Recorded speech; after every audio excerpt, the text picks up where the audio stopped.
transmisión de Facebook Live en la señal de la cuenta de la Asociación de Magistrados y Tribunales de Justicia Administrativa de los Estados Unidos Mexicanos, Asociación Civil. Y bueno, pues además de recibirlos, para mí es un gusto poder moderar este evento académico, y para hacer la presentación del mismo voy a darle el uso de la palabra al maestro Mario Ernesto Patrón, rector de la Universidad Iberoamericana Puebla, y a la magistrada Mirna Araceli García Morón, quien es presidenta del Tribunal de Justicia Administrativa del Estado de México y también preside la Asociación de Magistrados de Tribunales de Justicia Administrativa de los Estados Unidos Mexicanos, para que puedan darnos la bienvenida a este evento.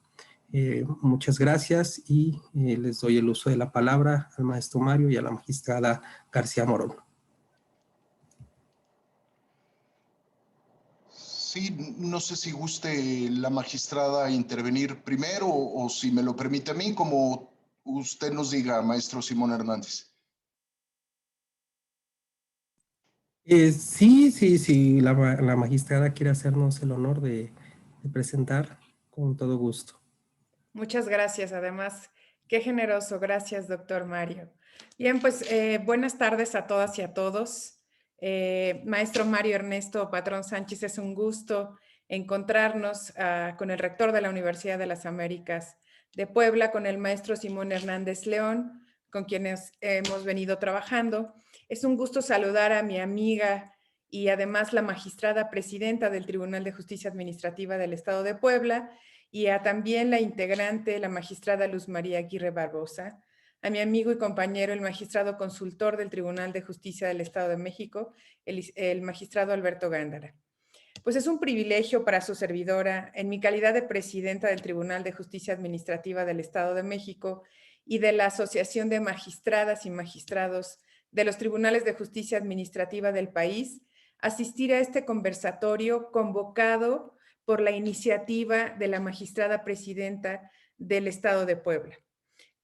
Asistir y hablar con un tema tan interesante y tan relevante en la vida pública del derecho de este país, que es el derecho disciplinario mexicano, en el que se habrán de compartir comentarios de expertos, operadores jurídicos sobre el tema nacional anticorrupción, a partir de la visión académica y de la visión de los operadores, y teniendo como centro una magnífica obra literaria y de gran aplicación de mi amigo el maestro Alberto Gándara, quien además, como lo comentaba la magistrada Lulú tras bambalinas, ha sido un factor importante de cohesión para los criterios y la conformación de las salas especializadas de nuestros tribunales de justicia administrativa, quienes además de la jurisdicción ordinaria que tradicionalmente llevamos, ahora también de una manera muy sui generis, nos comporta en esa integración del sistema nacional y en los ámbitos locales,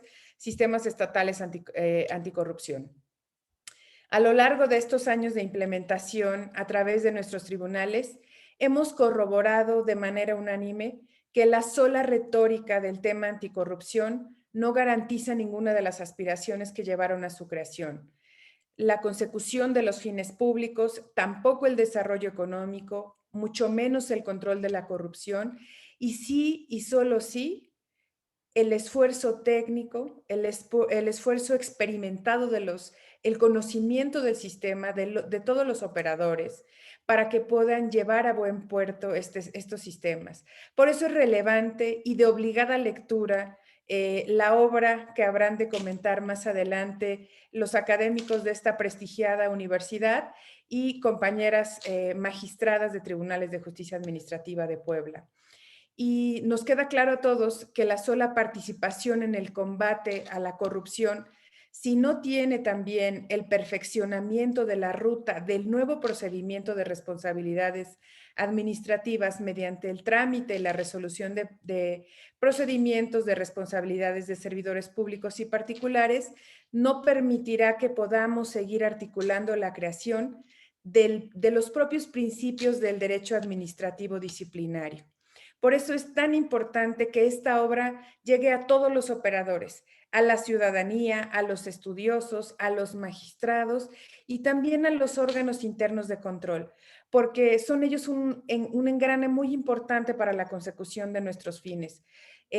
Los debidos procedimientos de responsabilidades que se inicien por conducto de ellos, si carecen de una estrategia y conocimiento focalizado, no permite que se cierre el círculo armónico. Aunque también todos estaremos de acuerdo que la última ratio del sistema disciplinario no es una sanción, sino es la consecución de los fines para los que fue creada la administración pública. Y yo creo que también, como se explica en el libro, la propia funcionalidad del planteamiento del sistema anticorrupción permite concatenar actividades de prevención de actos de corrupción y la vigilancia de todos los ciudadanos en el estricto desarrollo consecutivo ordinario del servicio público.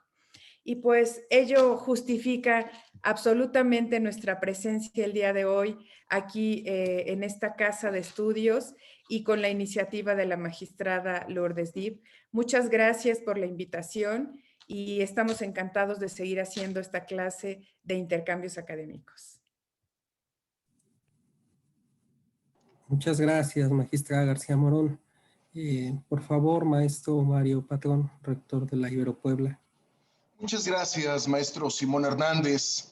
Muy buenas tardes a todas y a todos. Me permito darles la bienvenida a esta actividad académica convocada por el Tribunal de Justicia Administrativa del Estado de Puebla, también por la Asociación de Magistrados de Tribunales de Justicia Administrativa de los Estados Unidos Mexicanos, Asociación Civil, y desde luego que nuestro programa académico, nuestra licenciatura en Derecho de la Universidad Iberoamericana, que hemos titulado Derecho Disciplinario Mexicano, Sistema Nacional Anticorrupción. Tengo el agrado de presentar un panel amplio y plural que desarrollará este conversatorio. Por una parte, integrantes de la Judicatura, como el magistrado Alberto Gándara Ruiz Esparza, las magistradas Mirna Araceli García Morón, Luz María Aguirre Barbosa y María de Lourdes Dib y Álvarez, así como al doctor René González Velasco y la maestra Natalia Berea Escolá, quienes se desempeñan como profesora y profesor de asignatura de nuestra universidad y quienes serán presentados oportunamente con posterioridad. Sean bienvenidos y bienvenidas, así como aquellas personas, alumnas, alumnos y público en general que nos sigue a través de la transmisión y desde luego que también servidores para la justicia en nuestro país. Para el Ibero Puebla resulta valioso y productivo el diálogo entre academia e integrantes de los órganos jurisdiccionales, con quienes consideramos nos convoca la aspiración por la justicia y el Estado democrático de derecho. Como una universidad que reivindica su carácter histórico y su compromiso social, el tema que hoy se abordará y nos convoca a partir del estudio del magistrado Alberto Gándara es de una centralidad y pertinencia total en el contexto actual en nuestro país. La corrupción y la impunidad son dos elementos persistentes en nuestro país como desafíos para consolidar un país genuinamente democrático y con un Estado de Derecho funcional. Por ello, la construcción de un sistema nacional anticorrupción en México es una de las apuestas por dar una respuesta jurídica y desde el orden constitucional a estos desafíos y problemáticas significativas. Es un esfuerzo en el que han participado distintos sectores con el objeto de construir una respuesta estructural y funcional al desafío del binomio corrupción e impunidad, cuyo funcionamiento va de los actos de corrupción más básicos hasta las grandes redes de corrupción de alcance global. La pandemia nos ha dado lecciones importantes en estos meses. Una de ellas es la necesidad de recuperación de lo público y es justamente frente a una estructura estatal erosionada que el reto por tener un mejor servicio público, esquemas de transparencia y rendición de cuentas, procesos de sanción eficaces, resulta de la mayor vigencia en nuestro país, pues nos permite dar un significado diferente a la función pública y al Estado desde una perspectiva ética que busca la realización de los intereses sociales y la garantía efectiva de los derechos de las personas, antes que intereses particulares como condición para construir una mejor sociedad. En este horizonte, el Sistema Nacional Anticorrupción y los sistemas estatales juegan un rol central en la recuperación y resignificación del ámbito y del espacio público. Descubrir y problematizar desde las academias es importante, pero no suficiente. Ignacio Ellacuría, un gran jesuita, señalaba que no debíamos preocuparnos solo sobre el quehacer universitario, sino además por el qué hacer universitario. ¿Qué hacer ante la corrupción, ante las injusticias, ante las desigualdades y ante lo estructuralmente injusto? Nuestra perspectiva como universidad confiada a la Compañía de Jesús es que el conocimiento que generamos y las y los abogados que formamos egresen con una sólida formación ética y compromiso social, y que la academia se encuentre comprometida con su realidad y con su entorno. Es por ello que nos resulta grato poder generar sinergias con actores como el Tribunal de Justicia Administrativa del Estado de Puebla y la Asociación de Magistrados de Tribunales de Justicia Administrativa de nuestro país, para darle vida al convenio entre la universidad y el tribunal y consolidar una agenda de derechos humanos y de Estado de Derecho en Puebla, resignificar la ética del servicio y buscar que las instituciones funcionen como espacios de realización de los intereses sociales. Muchas gracias a todas y a todos, y particularmente a la magistrada María de Lourdes Dip Álvarez, por siempre hacer sinergias y construir con la universidad. Sabe usted, magistrada, que esta es su casa, y ahora sí que le doy las gracias a todas y a todos los que han hecho posible este evento. Muchas gracias y muy buenas tardes. Muchas gracias, maestro Mario Patrón. Vamos a continuar con nuestro programa y en esta etapa pues haremos una serie de comentarios desde la perspectiva de quienes encabezan órganos judiciales, administrativos, y también desde la perspectiva de la academia. Para ello me permito presentar a la magistrada Luz María Aguirre Barbosa. Ella es titular de la tercera sala unitaria del Tribunal de Justicia Administrativa del Estado de Puebla, y de quien haré una breve presentación curricular. La magistrada Aguirre Barbosa es licenciada en Derecho y Ciencias Sociales por la Benemérita Universidad Autónoma de Puebla. Es maestra en Derecho Económico y tiene estudios de doctorado por la misma institución. Cuenta con diversos diplomados y cursos, entre los que destacan responsabilidades en el servicio público, Ley General sobre Responsabilidades Administrativas, Recurso de Amparo, Aplicación Práctica de la Convencionalidad, Auditoría Gubernamental y Amparo en Materia Administrativa y Fiscal, entre otras.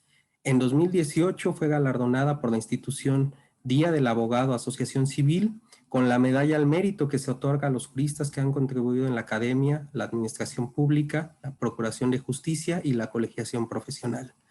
Actualmente es magistrada de la tercera sala unitaria del Tribunal de Justicia Administrativa en el Estado de Puebla y cuenta con más de 20 años de experiencia en el servicio público, en el que se ha desempeñado como contralora, subcontralora de desarrollo administrativo, subcontralora de auditoría a obra pública, directora de proyectos estratégicos en el Ayuntamiento del municipio de Puebla, así como directora de quejas y denuncias, coordinadora de auditoría externa, coordinadora de asesores de la Secretaría de la Contraloría en el Estado de Puebla, entre otros. Magistrada, pues le damos la bienvenida, le damos el uso de la palabra para que formule sus comentarios hasta por 10 minutos. Muchas gracias, maestro. Buenas tardes a todas y todos. Primero quiero agradecer al maestro Mario Ernesto Patrón Sánchez, rector de la Universidad Iberoamericana, por su disposición para promover este tipo de encuentros académicos que sin duda alguna contribuyen a la difusión de la cultura jurisdiccional. A la magistrada Mirna Araceli García Morón, presidenta del Tribunal de Justicia Administrativa del Estado de México y presidenta de la Asociación Mexicana de Tribunales de Justicia Administrativa. Gracias, magistrada, por su participación y contribución es que también se lleva a cabo este evento y la difusión a través de los canales y las redes para hacer mucho más extensivo este foro. A la magistrada Lourdes Vivi Álvarez, presidenta del Tribunal de Justicia Administrativa del Estado de Puebla, a quien reconozco su compromiso y proactividad para fomentar esquemas de cooperación interinstitucional en favor de la promoción y la difusión de la justicia administrativa. Saludo con aprecio a quienes nos acompañan en este panel, a la maestra Natalia Barea, al maestro René González Velasco, catedráticos de esta prestigiosa universidad, y por supuesto al maestro Simón Hernández de León, coordinador de la licenciatura de Derecho, a quien agradezco la presentación. A las y los estudiantes y estudiosos del derecho, gracias por su presencia. Y por supuesto al magistrado Alberto Gándara Ruiz Esparza, quien se ha convertido en un referente nacional en temas anticorrupción. Y es autor de esta magnífica obra denominada Derecho Disciplinario, Sistema Nacional Anticorrupción.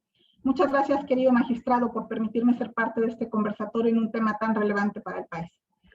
El magistrado Alberto Gándara ha publicado otras obras en esta materia, como la Ley Federal de Responsabilidades Administrativas, Análisis y Particularidades de las Legislaciones Estatales, así como las 2 ediciones que preceden al libro que hoy se presenta. Tengo el honor de conocer al magistrado Alberto Gándara precisamente gracias a los vínculos e intercambio de experiencias que se generan en el seno de la Asociación Mexicana de Tribunales de Justicia Administrativa.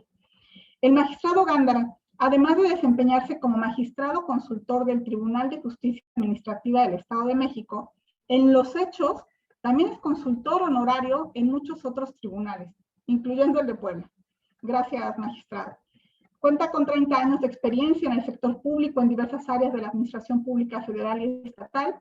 Ha sido también abogado postulante y catedrático en la Universidad Panamericana Campus Guadalajara, Jalisco. Hablar de corrupción se ha convertido en un tema cotidiano, pero todo se ha convertido también en el mayor problema de interés público. Mucho se ha escrito y hablado sobre lo que significa la corrupción y los costos económicos y sociales que genera. Poco se ha hablado y se ha abordado respecto del esquema teórico y práctico para prevenirla, investigarla y combatirla. Aquí radica la importancia del Sistema Nacional Anticorrupción. Justamente es el tema con el que inicia esta obra, en la que el magistrado Alberto Gándara presenta un esbozo de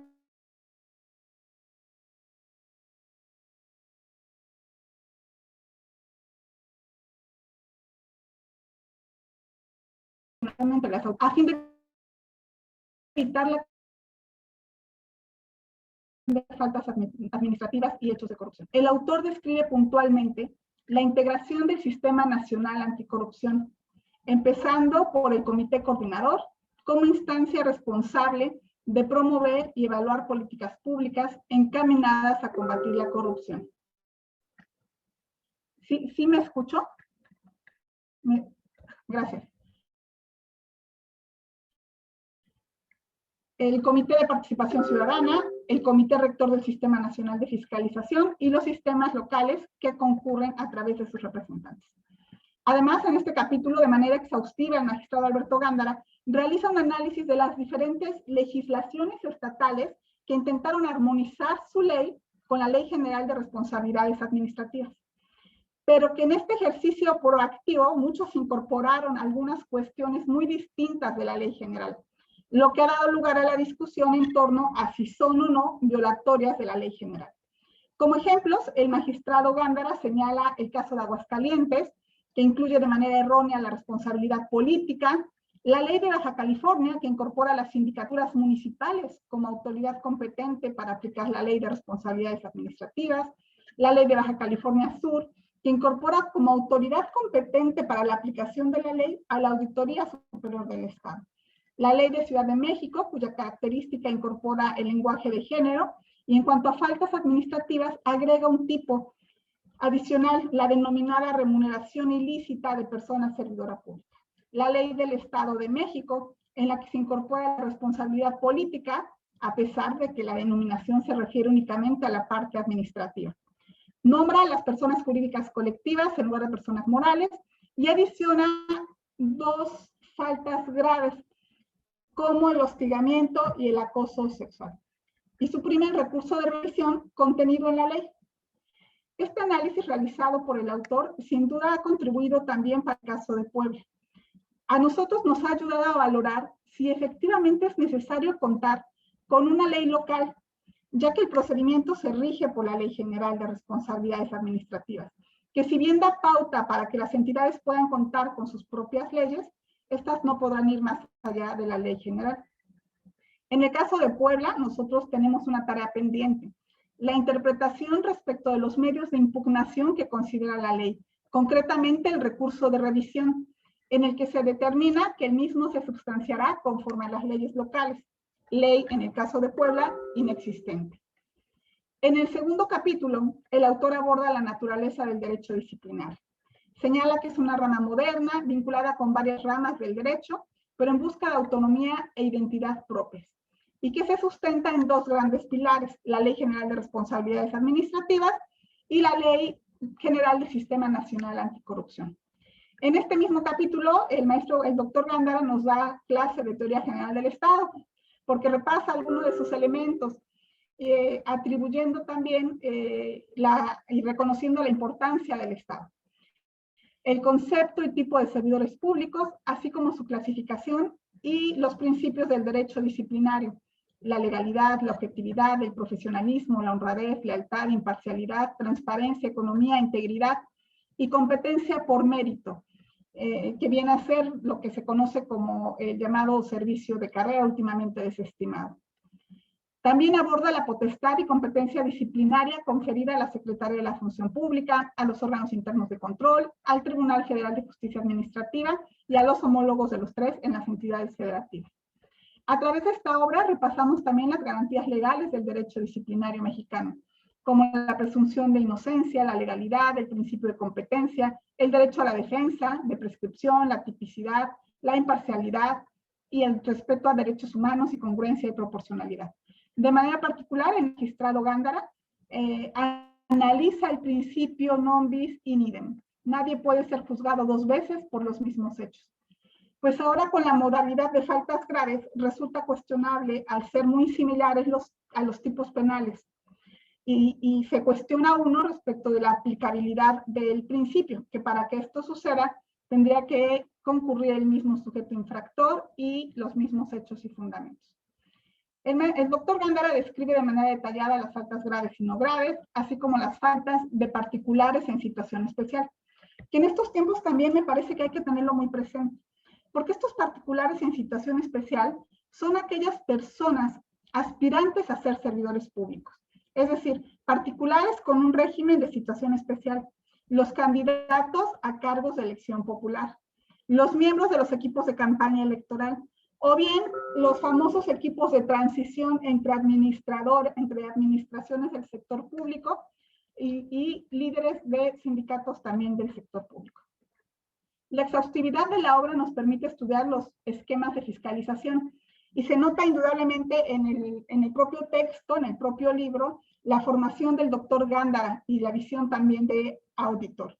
Define qué es una auditoría, los tipos de esta, las etapas, los elementos del informe de presunta responsabilidad administrativa, los recursos existentes y el procedimiento disciplinario ante la Secretaría de la Función Pública y los órganos internos de control.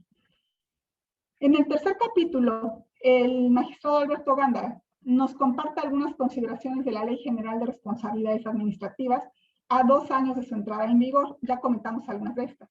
En esta ley, la novedad es la incorporación de un catálogo de faltas graves y no graves, como ya se ha señalado.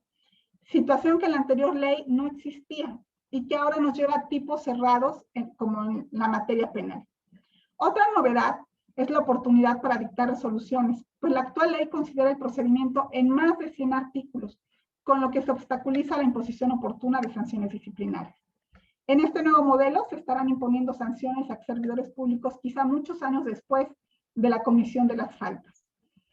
En el cuarto capítulo, la obra describe los medios de impugnación considerados en la Ley General de Responsabilidades Administrativas, la apelación que se diseñó para los terceros interesados y los responsables, la revisión, que en teoría es para las autoridades, pero la propia complejidad de los recursos hace que esté en el debate la diferencia entre la apelación y la revisión y la inconformidad. Además de desarrollar de manera amplia los antecedentes, estructura y procedimiento del juicio contencioso administrativo. Haciendo énfasis en el juicio en línea, modalidad que fue adicionada en junio del 2009 en la Ley Federal del Procedimiento Contencioso Administrativo, con el fin de otorgarle modernidad y actualidad a la tramitación y resolución del juicio en todas sus etapas. Y que ahora, a la luz de la pandemia, es un reto incorporar en todos los tribunales del país para hacer efectivo el derecho de acceso a la justicia consagrado en el artículo 17 de nuestra Constitución. Este tema es un tema también de gran interés para todos los tribunales en el país, justamente ante la pandemia mundial que vivimos y que nos ha obligado a hacer uso de la tecnología, tanto para la propia operación de los tribunales como para la atención de los usuarios. En el capítulo 5 destaca el papel de la Secretaría de la Función Pública al ampliarse sus facultades de investigación y sustanciación del procedimiento de responsabilidad administrativa, y el autor nos lleva a la reflexión del papel de los órganos internos de control, para saber si tienen que ser verdugos o más bien tienen que privilegiar su función preventiva y coadyuvar con las dependencias y entidades. Pues incluso en el ámbito de la fiscalización, dice el doctor Gándara, se puede ser preventivo. Quienes hemos trabajado en la administración pública, identificamos que muchas veces los vicios en la gestión pública se dan por el propio perfil de las y los servidores públicos, la falta de experiencia, quizá procesos indefinidos, lo que se combate con procedimientos normados, el uso de tecnología, la capacitación del personal, la comunicación y la transparencia. Pues como señala de forma crítica el autor, las nuevas tendencias y modelos de gobierno se orientan a resultados, a la transparencia y rendición de cuentas, la calidad en los servicios públicos, la mejora regulatoria, al uso estratégico de las tecnologías de la información y el comportamiento ético. Y de nada sirve contar con una legislación novedosa si no se asignan los recursos necesarios para que se ponga en marcha. Finalmente, la obra también hace un breve repaso de la reforma penal y el Sistema Nacional de Transparencia, que como sabemos, pues la primera permitió la creación de la Fiscalía Especializada en materia de delitos relacionados con hechos de corrupción y la incorporación de este tipo de delitos al propio Código Penal Federal. Y por lo que respecta a la segunda, permitió fortalecer el propio Sistema Nacional de Transparencia. Para concluir, me parece muy pertinente destacar que el magistrado Gándara, además de contribuir con este estudio exhaustivo del derecho disciplinario, propone mejoras a la legislación en materia de responsabilidades, como la facultad de los órganos internos de control para imponer sanciones económicas cuando existan daños o perjuicios patrimoniales, adiciona los tipos de conflicto que pueden existir de acuerdo a la OCDE y suprime la denominación de faltas graves y propone otra redacción para no equipararlas a delito y que justamente dé lugar a esta confusión que ahora tenemos entre los tipos administrativos y los tipos penales. Al terminar la lectura del libro, uno se encuentra con la sorpresa que estas propuestas ya se incorporan incluso en un modelo de ley, de lo que seguramente escucharemos en propia voz del autor. Como se han dado cuenta, no es suficiente el tiempo para describir el alcance y el contenido de esta innovadora obra. Es un espacio muy breve, muchas las aportaciones del magistrado Gándara. Agradezco este espacio para poder compartir algunas de estas reflexiones. Felicidades, magistrado, por su contribución al estudio del derecho disciplinario y gracias a quienes nos acompañan. Muchas gracias a la magistrada Luz María Aguirre Barbosa por su presentación y comentarios. Voy a presentar al doctor René González Velasco. Él es el licenciado, maestro y doctor en Derecho. Cuenta con una estancia postdoctoral en la Universidad de Sevilla, en España. Tiene más de 20 años de experiencia jurídica. Se ha desempeñado en el sector público y privado, entre algunas otras actividades, como director de área en la Comisión Federal de Competencia Económica, como asesor jurídico en el Senado de la República para iniciativas relacionadas a derecho económico. Es director general de Dr. René González Velasco, Consultoría Jurídica, una firma especializada en competencia económica, propiedad industrial y derecho corporativo. Además, tiene también más de 20 años de experiencia académica, entre las cuales destaca alguna estancia como docente invitado en la Universidad de Sevilla, en España, su rol como docente de doctorado, maestría y licenciatura en diversas universidades, incluyendo la Ibero Puebla, la Anáhuac de Querétaro y la Anáhuac de Puebla y la UPAEP, o como docente diplomado en Derecho Corporativo en el Tecnológico de Monterrey, Campus Puebla. Doctor, le doy la bienvenida y el uso de la palabra hasta por 10 minutos para que nos comparta sus comentarios. Muchas gracias, maestro Simón. Me voy a permitir compartir pantalla.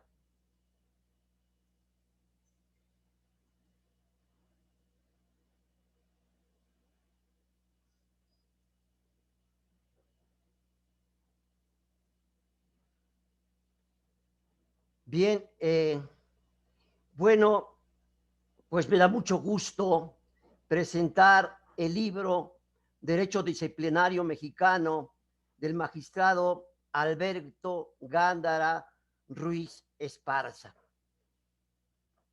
Mi agradecimiento, no sé si pudieran quitar estos cuadritos.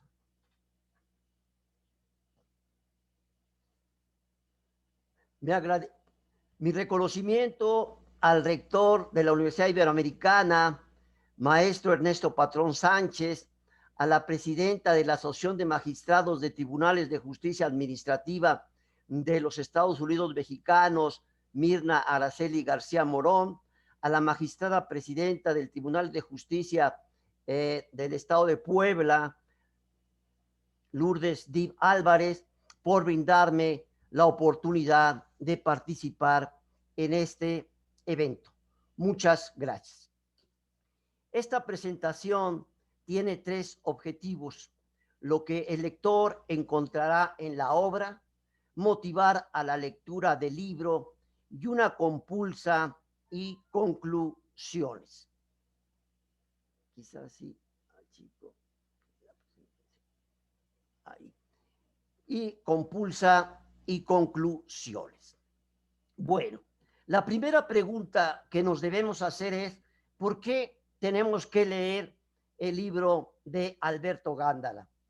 Y la respuesta es: por su riqueza temática y la versatilidad del autor para analizar varios aspectos jurídicos.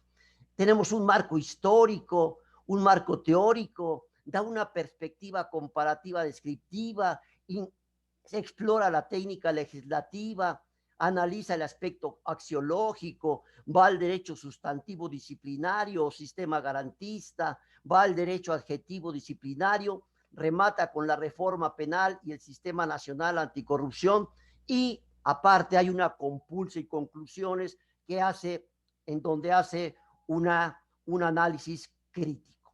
Bien, iniciemos con el marco histórico.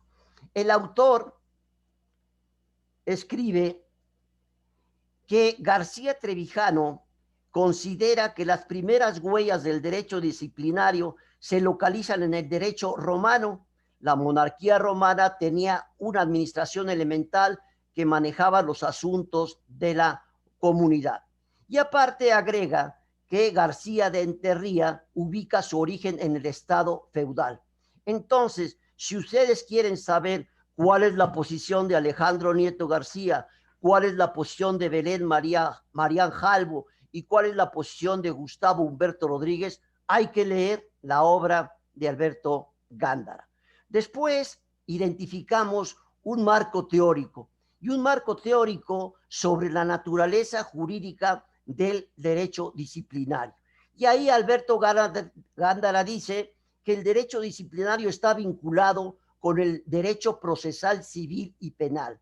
Después escribe que Mario Felipe Daza Pérez lo denomina derecho disciplinario penal, que Luis Humberto Delgadillo Gutiérrez, jurista mexicano, lo denomina derecho disciplinario de la función, y traza su marco teórico con la opinión de Andrés Flores Heredia, David Alonso Roa Salguero, Gustavo Humberto Rodríguez, juristas colombianos, y remata con la jurisprudencia colombiana, lo cual le da un cuadro muy completo a la naturaleza jurídica del derecho disciplinario, que responde a la pregunta: ¿qué es el derecho disciplinario? Después, él hace una perspectiva comparativa descriptiva. Ahí el autor compara la Ley General de Responsabilidades Administrativas con 16 leyes estatales de responsabilidades administrativas, una labor ardua, y demuestra aparte que en estas hay particularidades que no se contemplan en la ley general.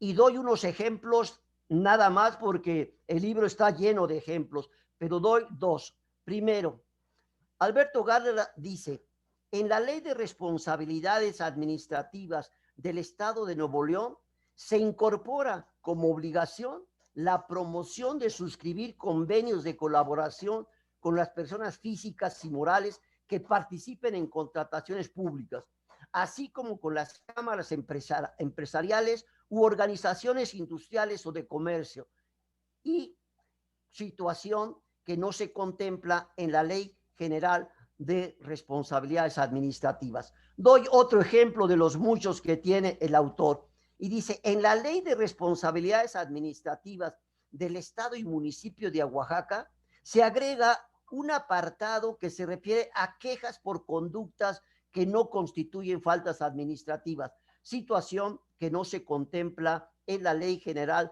de Responsabilidades Administrativas. Y aparte provoca el debate, es un provocador del debate. Y dice, algunas entidades federativas, cuando alinearon sus legislaciones al Sistema Nacional Anticorrupción, consideraron cuestiones distintas a las previstas en la ley general. Y inicia el debate. ¿Estos agregados son violatorios de la ley general? Debe prevalecer una sola ley y evitar que se contemplen circunstancias diferentes, y el autor da algunos posicionamientos y algunos puntos de vista. Después pasamos a la técnica legislativa. También domina la técnica legislativa. Y entonces él dice, en relación con el hostigamiento y acoso sexual regulados en los artículos 59 y 60 de la Ley General de Responsabilidades Administrativas del Estado de México y municipios, el autor propone que los numerales 50 y 60 no tutelen un bien subjetivo como la libertad sexual, sino que tutelen al servicio público. Y ya entrado en la técnica legislativa, él también hace una propuestas que van a lo largo de la obra. Hay muchas propuestas legislativas, es muy propositivo Alberto Gándara, y una de las propuestas es, por ejemplo, en la Ley General de Responsabilidades Administrativas del Estado de México y municipios, determina el artículo 59, comete hostigamiento sexual el servidor público que realice en forma indebida por cualquier medio requerimientos de carácter sexual no contenidos por la persona requerida. Y dice, esto está tutelando a la libertad sexual.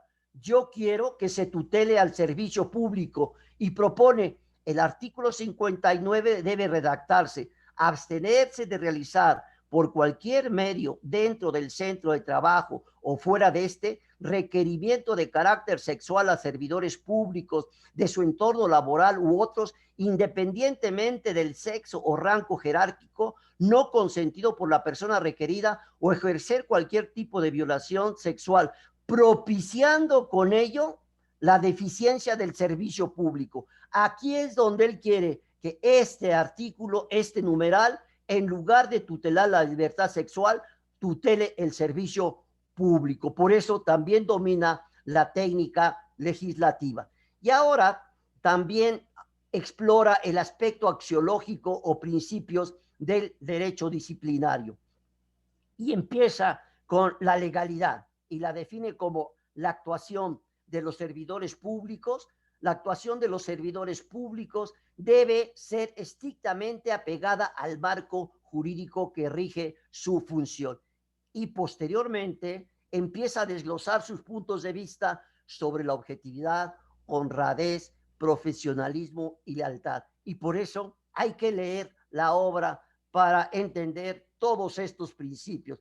También abarca la imparcialidad, la eficacia, la eficiencia, la transparencia, la economía, la integridad y la competencia por mérito. Por eso digo que hay que leer la obra, porque es una riqueza temática bastante relevante.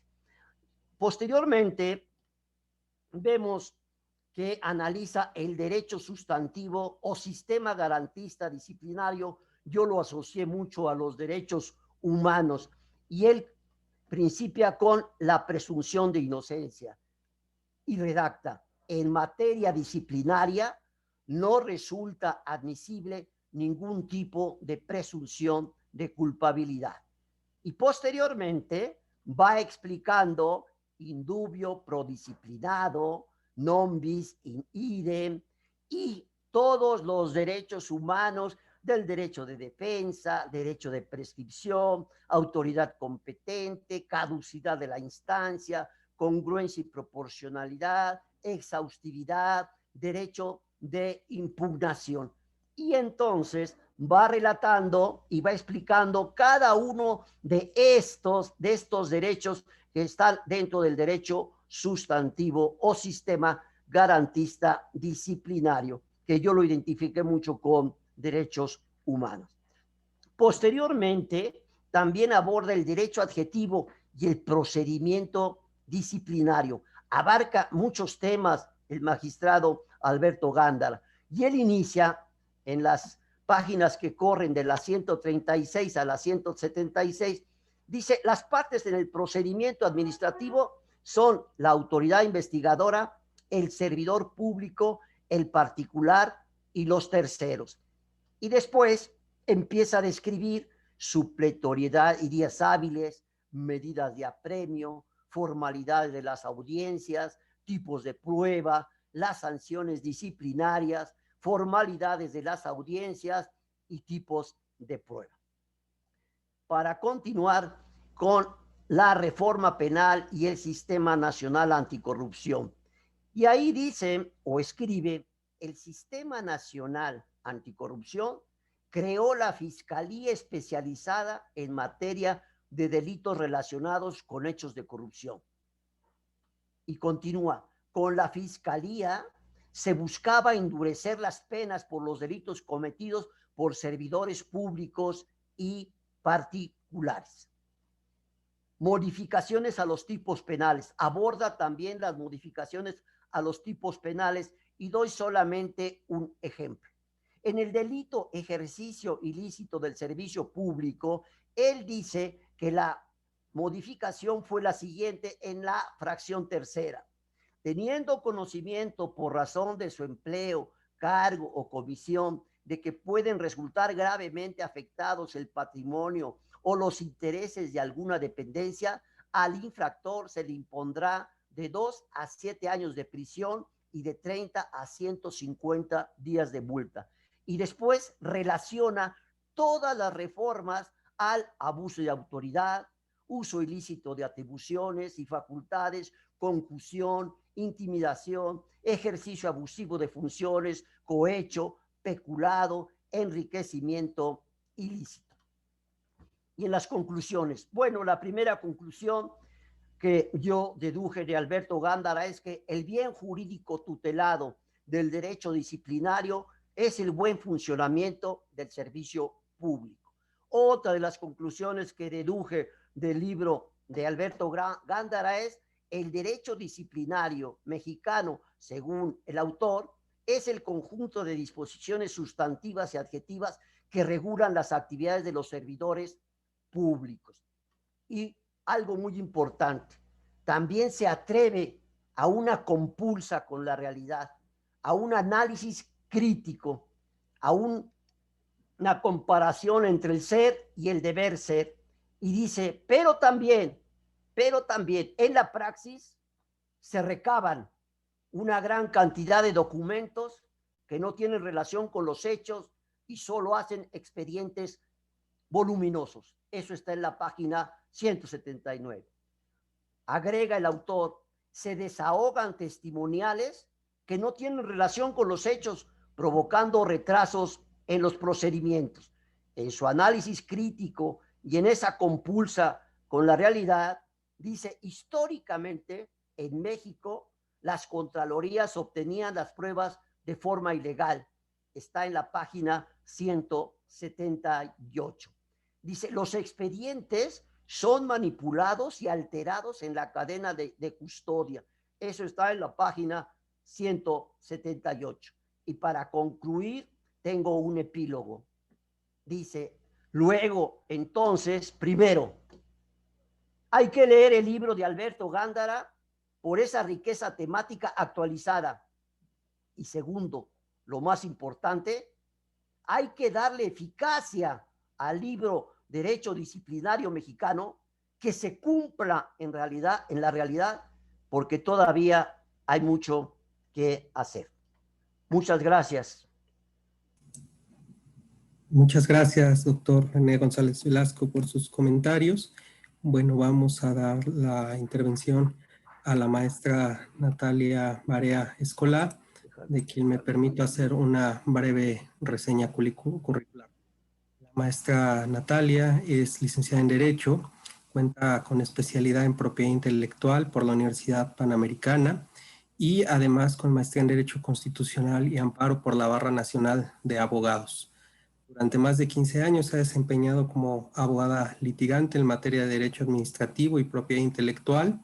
Actualmente dirige el despacho especializado en Propiedad Intelectual El Foco Abogados, donde se desempeña como abogada postulante y además tiene una faceta también docente como profesora en distintas universidades, como el Tecnológico de Monterrey, la Benemérita Universidad Autónoma de Puebla y la Universidad Iberoamericana, todas de Puebla, además de realizar algunas publicaciones e investigación en el ámbito del derecho. Maestra, le doy la palabra para que nos comparta sus comentarios hasta por 10 minutos. Muchas gracias.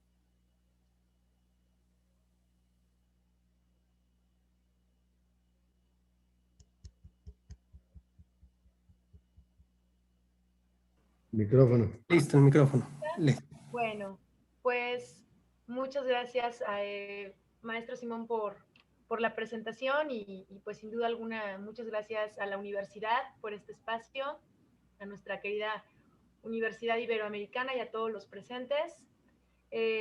Pues definitivamente coincido con nuestros panelistas en el hecho de que la corrupción es algo que no para de estudiarse, no para de analizarse y es un fenómeno que pues que definitivamente le da la vuelta al mundo y que cuesta cantidades obscenas de dinero en todo el mundo, ¿no? Entonces, la oportunidad de este libro del magistrado Gándara, sin duda alguna, pues es particular, ¿no? Porque pues nuestro México no es la excepción. No es la excepción en temas de corrupción. Desde siempre esta corrupción ha constituido uno de los más grandes problemas a los que se puede enfrentar la sociedad. Y pues todas las civilizaciones lo han de alguna forma conocido, lo han sufrido, y pues en nuestro país este fenómeno no es la excepción. De hecho, esta cuestión en nuestro país ha llegado a niveles tan alarmantes que ya ha trascendido la gestión pública de los recursos y pues nos perjudica a todos, a los ciudadanos, a las instituciones y a los gobiernos. La doctrina ha logrado identificar en el sector público ganancias provenientes de este sector privado y al revés. Un sector privado que se ha podido enriquecer por beneficios que provienen del sector público. Pero independientemente de las ganancias que favorezcan a algunos o a otros, en la fenomenología existencial, en la mera existencia, siempre acaba deslegitimizando a lo que es al Estado. Siempre deslegitima el Estado de Derecho, en donde pues todos acabamos perdiendo. Se trata de un delito sin víctima, que es endémico, ya que se extiende en un efecto de cascada, desde la esfera social y económica al ámbito privado, público, político, y una vez que se implanta, las instituciones y todas las leyes se tornan imponentes. Es un fenómeno demasiado complejo. Conocer realmente lo que es esta corrupción me parece que no es tan sencillo. Yo me pregunto cuántas veces no escuchamos a nuestro presidente ahí en la mañanera decir que está en una lucha contra la corrupción. Y me pregunto, ¿realmente logramos entender qué es la lucha contra la corrupción? ¿Logramos entender que el eje toral de la administración vigente es eliminar la corrupción, pero sabemos exactamente a qué se refiere. Me parece que no es tan sencillo. En la realidad no hay una definición de lo que es la corrupción. La mayoría de los expertos, autoridades en la materia no han podido unificar lo que es un verdadero criterio, ¿no? Una definición unificada de lo que tenemos que entender por corrupción. La legislación nacional, por poner un ejemplo, sorprende por omisa en relación con la definición elemental de lo que es este concepto. Y este fenómeno se repite también en el extranjero, de manera internacional, ya que inclusive en algunos tratados internacionales, como puede ser la Convención de las Naciones Unidas contra la Corrupción o la Convención para combatir el cohecho de funcionarios públicos extranjeros en transacciones comerciales internacionales, por poner un par de ejemplos, no establecen una definición clara e inequívoca de esta palabra, porque es también una cuestión cultural. Y cada país la aborda este fenómeno desde sistemas legales y sociales muy diferentes propios de cada país. Posiblemente no sea un problema de arquetipo jurídico. Lo que sí es que es un problema que sin duda alguna le da la vuelta al mundo y cuesta cantidades de dinero exorbitantes a los países. Este panorama se hace cada vez más amplio y por tanto ha surgido la necesidad de adoptar medidas de prevención y de represión para poder terminar con este abuso de los servidores públicos que por su posición privilegiada generan beneficios indebidos. En este caso, la oportunidad del libro del doctor Gándara, Derecho Disciplinario Mexicano, pues precisamente analiza a cabalidad lo que son algunas de estas faltas administrativas, las que están tipificadas como no graves y las graves. De las graves, por mencionar algunas, podemos hablar de lo que es el cohecho, el peculado. En el libro el doctor Gándara nos explica lo que es el desvío de recursos, la utilización indebida de la información, abuso de funciones, conflicto de intereses, tráfico de influencias, encubrimiento, soborno, entre muchos otros. Comprendemos entonces que en este tema de la corrupción, la sanción es en un ámbito y en un campo específico para los servidores públicos, pero también se pueden tipificar conductas a particulares que participan en estos delitos. Y con ello nos damos cuenta que entonces son otro tipo de sanciones. En el ámbito de los servidores públicos, que pueden ser graves y no graves, pero con ello también también existen sanciones para los particulares y por tanto tenemos un doble o un triple construcción de lo que es el delito de la corrupción.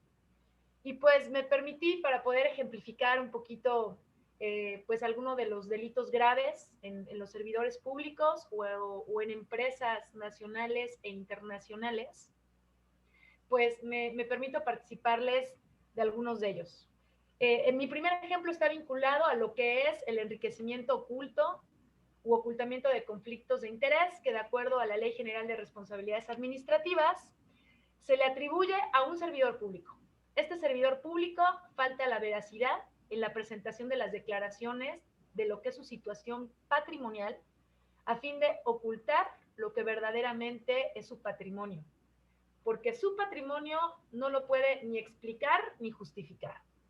Un caso en concreto, pues creo que no estoy platicando nada nuevo, todos en alguna ocasión supimos a través de las noticias que el director de la Comisión Federal de Electricidad, el licenciado Manuel Bartlett Díaz, pues se le adjudicaban propiedades que suman alrededor de 800 millones de dólares. Si esto llegara a ser cierto, pues definitivamente este funcionario público debería de acreditar de dónde salen tantas propiedades. En su momento, en el año 2019, cuando esta investigación estaba en boga, la Secretaría de la Función Pública había comentado que las casas, en dado caso, habrían sido adquiridas cuando el licenciado Manuel estaba fuera del escrutinio de la vigilancia de la Secretaría de la Función Pública. Es decir, antes de que pues pudiera ser auditado porque no era un funcionario público, ¿no? Ahora, si realmente se hace una investigación, si la unidad de inteligencia financiera sí dedica tiempo, dinero y esfuerzo en hacer un rastreo del dinero y logra encontrar que con este dinero se compraron estas casas valuadas en dicha cantidad de dinero, pues entonces sí podrían haber actos de corrupción que definitivamente deberían de ser investigados, ¿no? Esto es un ejemplo de lo que podría ser este delito. Otro ejemplo que me parece interesante compartir es respecto al cohecho. De acuerdo nuevamente a la Ley General de Responsabilidades Administrativas, el cohecho se tipifica cuando un servidor público exige, acepta, obtiene o pretende obtener por sí o a través de terceros cualquier tipo de beneficio no comprendido en lo que se comprende que es su remuneración como servidor público. Un caso de cohecho interesante está vinculado una compañía, una empresa mexicana, Airbus. Airbus tuvo la desdicha de tener una de las sanciones más grandes, una multa histórica por motivo de corrupción. A Airbus se le dio una multa de $3.900 millones porque estuvo acusada de asociación delictuosa. Sabemos que estas asociaciones son pues para planear o cometer un delito, que en este caso pues fue un cohecho a nivel internacional y delito, perdón, de omisión en comercio de armas. ¿Qué significa esto? Bueno, pues sucede que Airbus se le atribuyó este delito de cohecho internacional, ya que pues en algunos países como Estados Unidos, Reino Unido y Francia pagó algunos sobornos al gobierno de estos países para poder obtener contratos y sin fin de beneficios indebidos, ya que no reportaba a su país, a nuestra nación, los que vendía realmente insumos para poder hacer equipo de armamento y fabricar armas que pudieran ser utilizadas en aviones. Entonces, él tenía que avisar que hacía este tipo de negocios para poder obtener la licencia que se corresponde por nuestro gobierno mexicano, para poder vender este equipo armamentístico, y no lo hizo y por tanto recibió esta multa. Otro caso de soborno, otro caso de corrupción está vinculado al delito de soborno, que la tipología la encontramos en la ley especializada como al particular, ya no es un servidor público, sino en este caso el que acciona, el sujeto activo es un particular que promete, ofrece o entrega cualquier tipo de beneficio a uno o varios servidores públicos para obtener beneficios, para pedirles que se abstengan o que realicen determinados actos relacionados propiamente con las funciones de estos servidores públicos.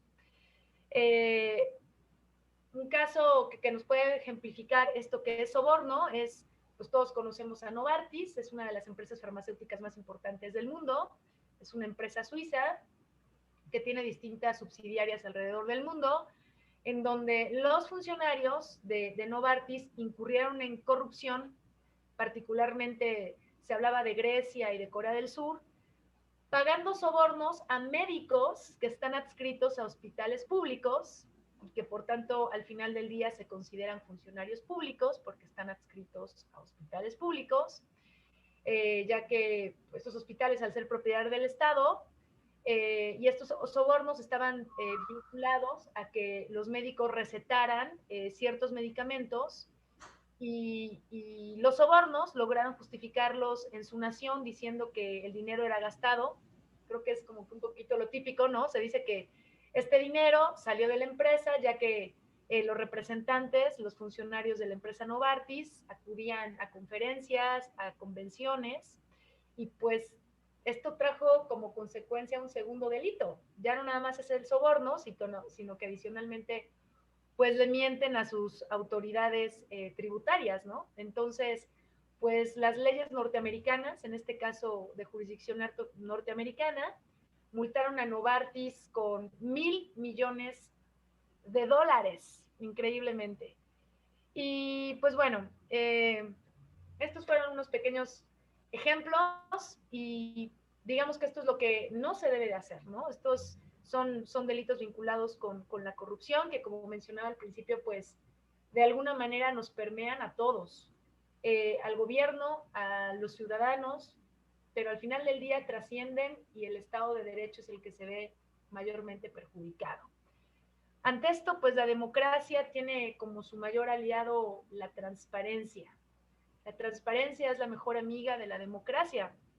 Entonces, lo contrario a todo esto, pues es la anticorrupción, ¿no? Y por ello la importancia de lo que es un sistema nacional anticorrupción que se reglamenta a través de la Ley General de Responsabilidades Administrativas de los Servidores Públicos y la Ley General del Sistema Nacional Anticorrupción. ¿Qué es entonces la anticorrupción de la que nos habla el doctor Gándara en su libro? Pues es este combate precisamente a la corrupción por todos los medios legítimos, todo lo que nos permita prevenir, detectar, investigar, corregir este abuso y todas las lamentables consecuencias que trae para las naciones alrededor del mundo. Para combatir efectivamente la corrupción, no solo hay que tener integridad y buenas intenciones, ¿no? Realmente hay que hacer un uso deliberado y calculado de la doctrina, de las normas, de las distintas técnicas profesionales para poder prevenir, detectar e investigar, pero sobre todo parar y corregir cualquier acto de corrupción. No solo el gobierno combate la corrupción, las organizaciones privadas, ONGs, empresas, firmas de abogados, burós especializados también la pueden combatir. Pero sobre todo, nosotros como mexicanos somos los primeros que tenemos que combatirla con nuestras acciones.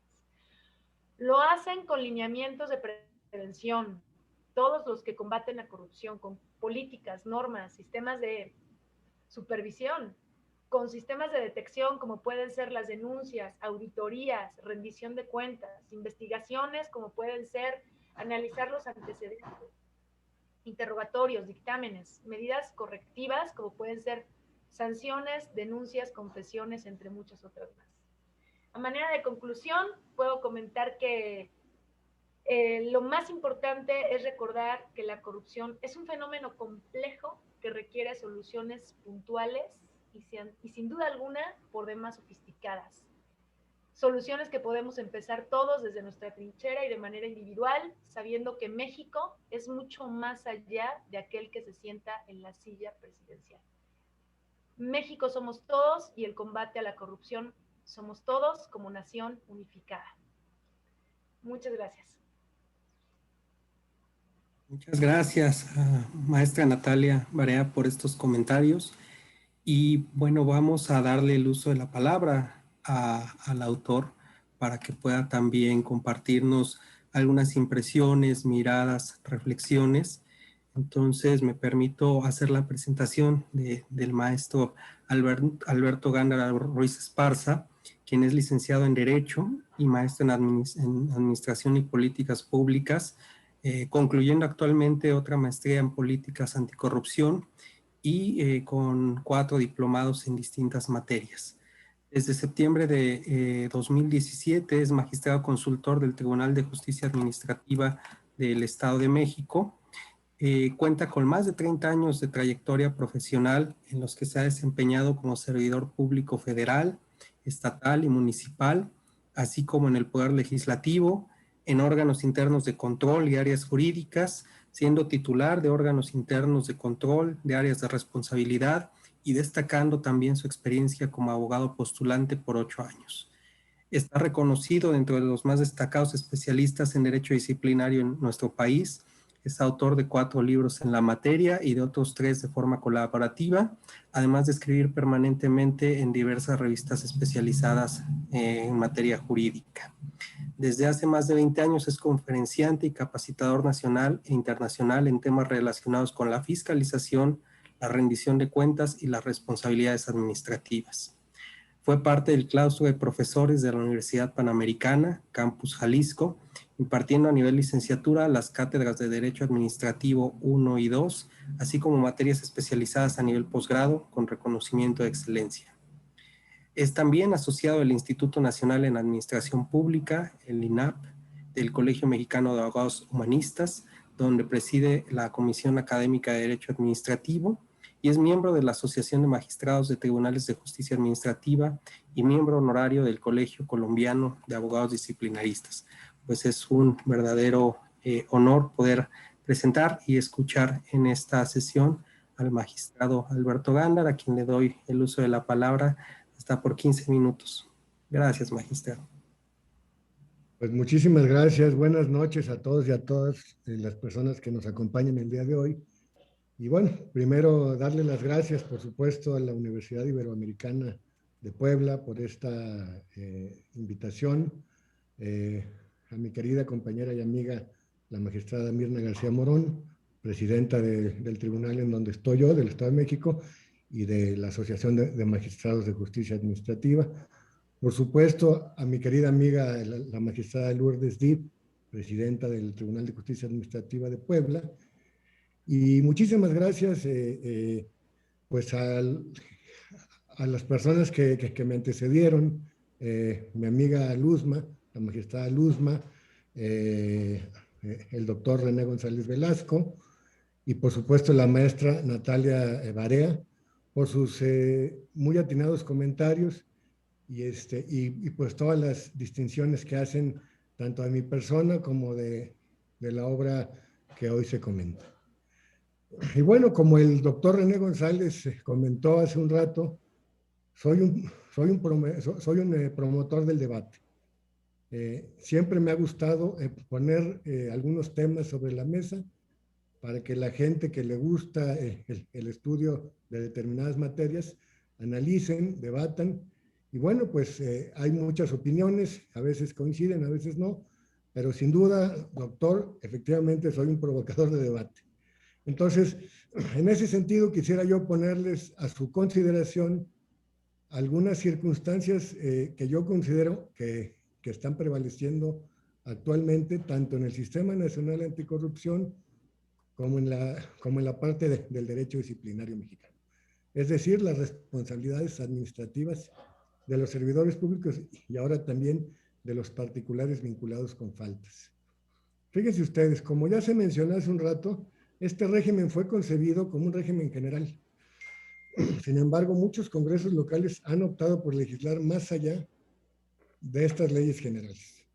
No obstante que la Suprema Corte de Justicia de la Nación ha declarado ya la invalidez de muchos artículos de leyes locales por rebasar el marco general, los congresos estatales siguen modificando las leyes de sus sistemas anticorrupción sin observarlo y desatendiendo este orden.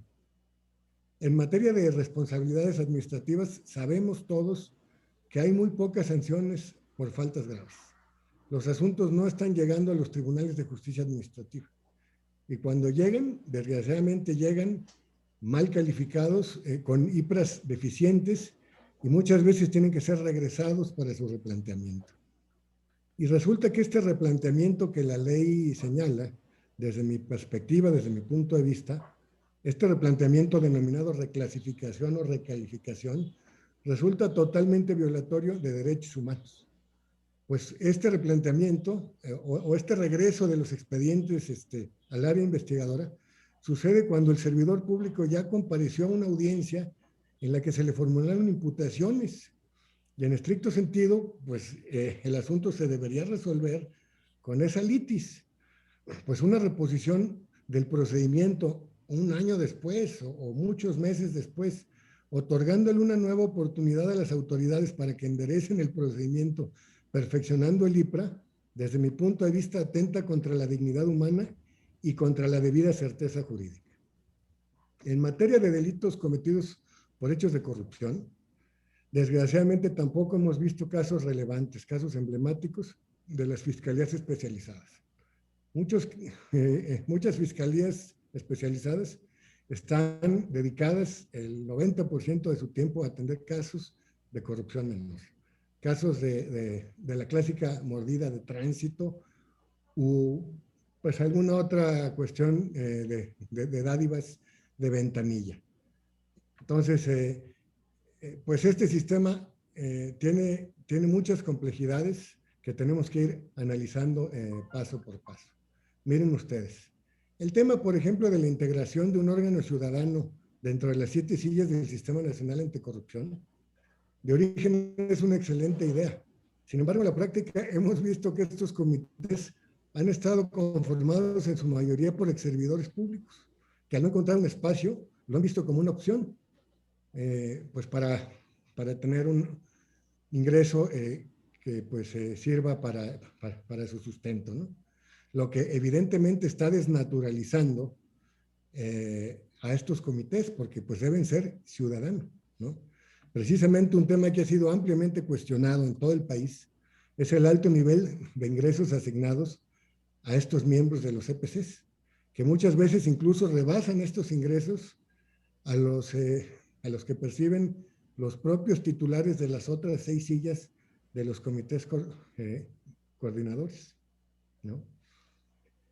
Otro de los temas que nos trae en jaque en el Sistema Nacional Anticorrupción es la amenaza constante de desaparecer al órgano garante de transparencia.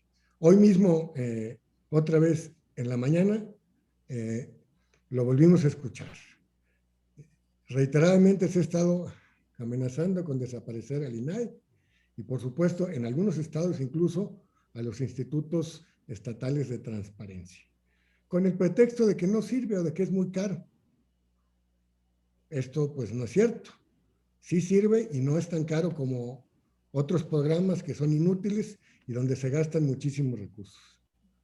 Entonces, lo cierto es que si esto se llegara a materializar, o sea, si esta propuesta de desaparecer al INAI se llegara a materializar, se desmantelaría por completo todo el Sistema Nacional de Transparencia y Acceso a la Información, que ha costado durante décadas construir.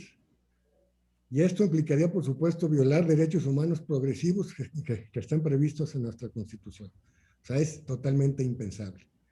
Transferir las funciones del INAI a la función pública como se ha pretendido o como se ha propuesto es absolutamente inviable.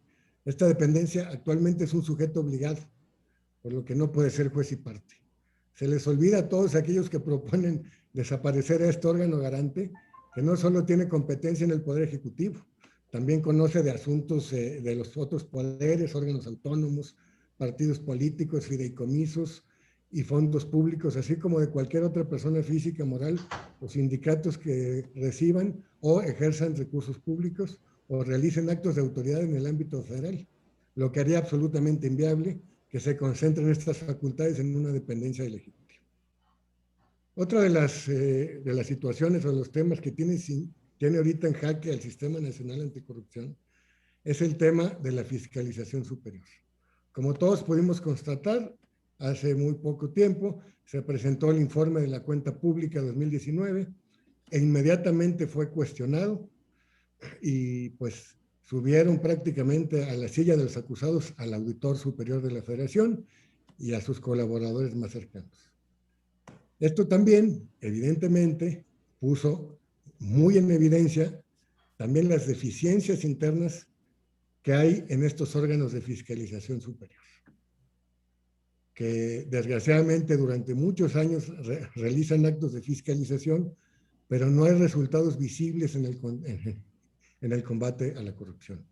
Y hemos visto que estos órganos de fiscalización superior están constituidos muchas veces por funcionarios que son cuotas políticas, gente que no cuenta con ninguna experiencia previa en materia de fiscalización superior y tienen vínculos políticos evidentes, visibles. Entonces, hay que ver de qué manera cambiamos esto. Por otro lado, tenemos a las contralorías, tanto a la función pública como a las contralorías estatales, preocupadas por entregar resultados, por encontrar casos emblemáticos que sean notorios, que les generen notas de prensa, para también acaparar expedientes de faltas de particulares, para resolverlos y sancionar en sede administrativa, aprovechando una duplicidad en los sistemas de la Ley de Adquisiciones y el sistema de particulares previsto en la Ley General de Responsabilidades Administrativas, ¿verdad?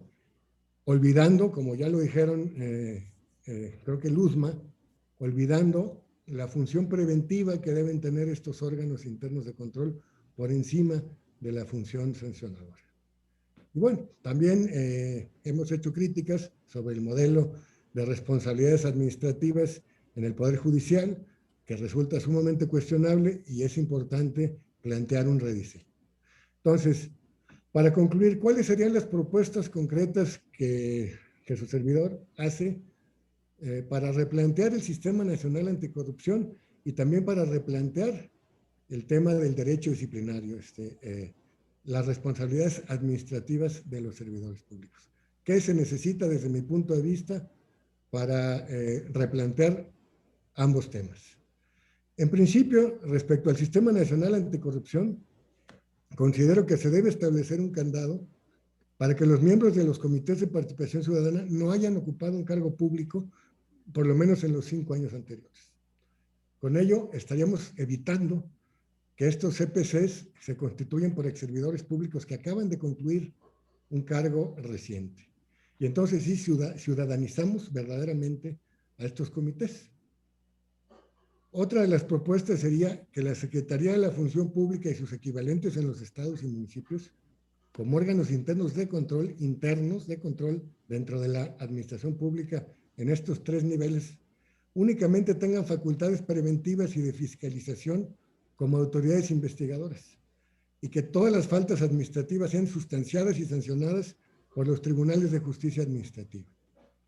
De esta manera se está evitando la concentración indebida de las facultades de investigación, sustanciación y sanción en sede administrativa, permitiendo con ello que sea un tribunal imparcial, como lo son los de justicia administrativa, el que emita la determinación final, cumpliendo así con los estándares de convencionalidad determinados recientemente por la Corte Interamericana de los Derechos Humanos.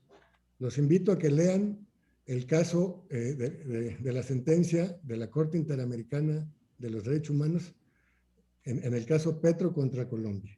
Ahí van a encontrar en esta sentencia cómo se cuestiona un modelo disciplinario que es muy similar al de México, en donde la propia Corte dice que una sola autoridad no puede concentrar las facultades de investigación, sustanciación y sanción al mismo tiempo. ¿Por qué? Porque con ello ya hay una predisposición desde la investigación a sancionar. Y no se garantiza entonces la imparcialidad de un tribunal que resuelva sin ya ese prejuicio, pues esa predisposición. Entonces, esto va a ser sumamente relevante en los próximos meses y años para efecto del derecho disciplinario, porque impacta directamente nuestro diseño del sistema disciplinario, porque esa falacia de que las autoridades investigadoras y las sustanciadoras están divididas, pues ya sabemos que no es cierto. Las investigadoras y las sustanciadoras siguen dependiendo del mismo funcionario, que es el contralor. Y mientras que la autoridad investigadora siga poniendo en el escritorio de su jefe, el contralor, el informe de presunta responsabilidad, y la autoridad sustanciadora siga poniendo en el escritorio de su jefe, el contralor, los citatorios y los proyectos de resolución, y todavía además tengan la facultad de resolver un recurso de revocación, pues no se está garantizando debidamente la imparcialidad en la resolución del tema de faltas no graves. En el tema de faltas graves ya está resuelto, pero en el tema de faltas no graves no está resuelto, es cuestionable, muy cuestionable el diseño, y estamos viendo que ya hay pronunciamientos internacionales en donde la tendencia es que esto se jurisdiccionalice, que no quede esto concentrado en una autoridad de carácter administrativo. Y bueno, otra de las propuestas sería, por supuesto, el nombramiento de servidores públicos de mando, tanto de las secretarías, los órganos internos de control y las instancias de fiscalización superior. Buscar que lleguen los mejores perfiles, que llegue gente que conozca la materia, no que sean cuotas de poder, no que sean pago de favores, y que verdaderamente hay un sistema profesional de carrera para que los contralores, los titulares de investigación, los titulares de sustanciación y resolución, sean personas que conozcan la materia y que puedan tener una actuación no nada más imparcial, sino también profesional. Acuérdense que aceptar un cargo público sin estar capacitado para desempeñarlo también es corrupción. Y bueno, otra de las propuestas para evitar que los órganos garantes de transparencia no sean atacados de manera permanente es buscar algún blindaje internacional precisamente. por vía de los organismos internacionales de transparencia, buscar que el INAI y los institutos de transparencia locales tengan un blindaje internacional para que no se pretenda su desaparición nada más por intereses de carácter político. Y con pluritos que todos los que conocemos esta materia sabemos que son absolutamente improcedentes. En cuanto a las fiscalías anticorrupción, una de las propuestas sería que se les quite a estas fiscalías anticorrupción la facultad para investigar faltas o delitos de corrupción menores. Todos estos delitos de la clásica mordida de la esquina, la clásica mordida de trámite, deben seguir siendo de trámite. Y los casos emblemáticos de corrupción, los casos visibles, grandes, que sí verdaderamente valen la pena dejárselos a estas fiscalías anticorrupción. Y dentro de esto, pues también pudiera ser la posibilidad de que estas fiscalías anticorrupción también se conviertan en entes autónomos, aunque no le guste a alguien que haya más entes autónomos, se requieren más entes autónomos.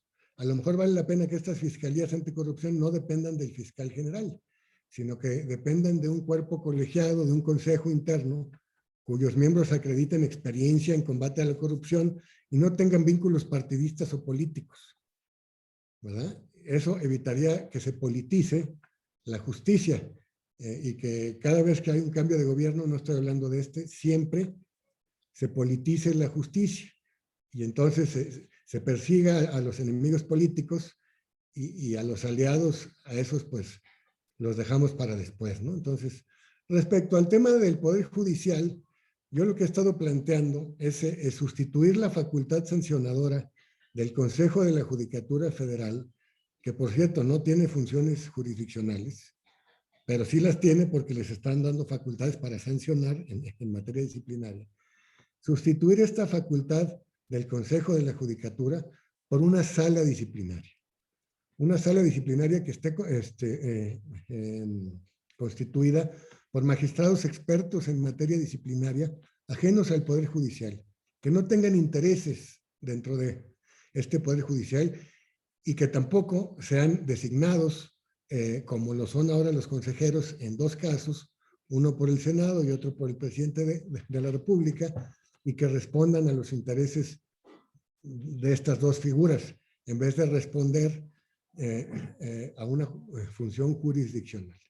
Entonces, esta sala jurisdiccional tendría la tarea de administrar justicia en materia disciplinaria respecto a los servidores públicos del Poder Judicial como autoridad resolutora y cuyas determinaciones son sentencias que si bien no serían sujetas a posterior revisión de otra jurisdicción, sí pudieran ser combatidas mediante el amparo. A diferencia de las actuales resoluciones del Consejo de la Judicatura Federal que imponen sanciones, que para efectos de la ley son incombatibles. Entonces eso deja a los servidores públicos del Poder Judicial en estado de indefensión porque no pueden combatir estas sanciones. Entonces, en cuanto a la Ley General de Responsabilidades, ya lo decíamos por ahí alguien cuando comentaba el tema de mi libro, se debe suprimir la denominación de las faltas graves. Debemos convertirlas nuevamente en tipos de carácter administrativo, sin duda. No debemos denominarlas, no debemos darle una similitud a delitos.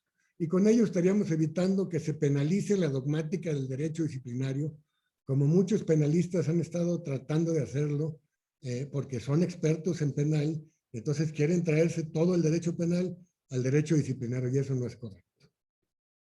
Por supuesto, pues hay que suprimir esas figuras de recalificación y reclasificación que ya mencioné, por ser violatorias a los derechos humanos y propiciar incertidumbre jurídica.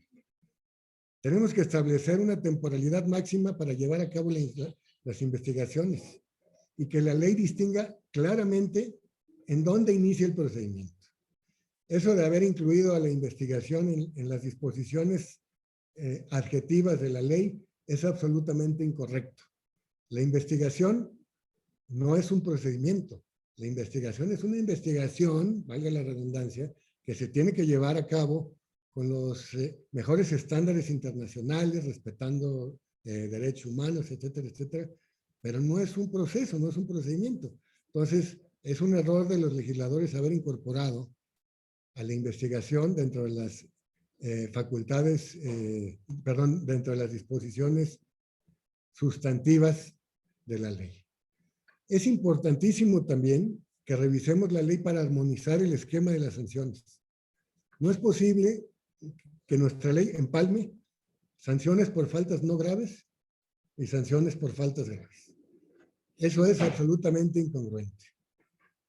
Y peor aún, que la propia ley prevea un esquema de ejecución para las sanciones de faltas no graves distinto a la ejecución de las faltas, de las sanciones por faltas graves. Fíjense ustedes qué delicado. Por una falta no grave, se puede destituir e inhabilitar a un servidor público y que se ejecute de inmediato esa sanción, porque así lo dispone la Ley General de Responsabilidades en el capítulo de ejecución. Y por otro lado, se impone la misma sanción de destitución e inhabilitación por 1 año por una falta grave, y nuestra ley dice que no se puede ejecutar hasta que no cause firmeza esta sanción. Entonces, debemos homologar criterios y que todas las sanciones sean ejecutables para respetar el principio de presunción de inocencia hasta el último. Deben causar estado y ejecutarse hasta que causen estado. No es posible que haya un empalme de sanciones por faltas no graves y por faltas graves y que tengan un esquema distinto de ejecución. Entonces, la propuesta es dejar las sanciones administrativas por faltas no graves máximo en una suspensión por 90 días. Imponer una destitución o una inhabilitación por una falta no grave es absolutamente desproporcional, inequitativo, etcétera, etcétera. Y por supuesto, al ser esta sanción revisada en la vía de la legalidad, seguramente eso se determinará, que hubo una sanción desproporcional, que no se individualizó y que el tipo de falta no coincide con el tipo de sanción que se impuso. Y bueno, por supuesto, yo he sido muy crítico desde el régimen anterior y lo soy de este. Nos faltan supuestos en el catálogo de faltas administrativas. Incluso, si ustedes ven el catálogo de faltas del régimen anterior y ven el actual, rasuraron muchísimas. Entonces, hay que buscar ampliar este catálogo de faltas no graves y este catálogo de faltas graves para incorporar muchísimas conductas en el servicio público que hoy por hoy no encuentran un supuesto en donde encuadrarse. Y entonces, por eso, al no encontrar un supuesto en donde cuadrarse, pues evidentemente los CIPRAS carecen de la debida tipicidad, ¿no? Y bueno, otro de los puntos bien importantes y que yo he estado planteando en los últimos foros en los que he participado es la importancia de evitar la duplicidad del régimen de particulares. Fíjense ustedes, a lo mejor muchos no lo han detectado, pero el régimen de particulares que está contemplado en la Ley General de Responsabilidades está duplicado en una parte con el régimen sancionador común que está previsto en las leyes de compras, tanto federal como la de algunos estados.